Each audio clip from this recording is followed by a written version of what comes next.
I am, well, I can pretty much call it restoring because of how worn out this is. Don't worry about the brake hose, it's getting replaced.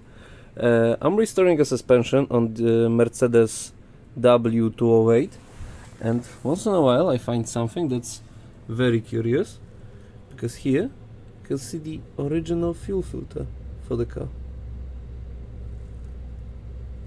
I had no idea that this can run so long, and if you look at this, it has like signs of leakage. It's dry now, but it does, and I can't believe it has worked for over 20 years now.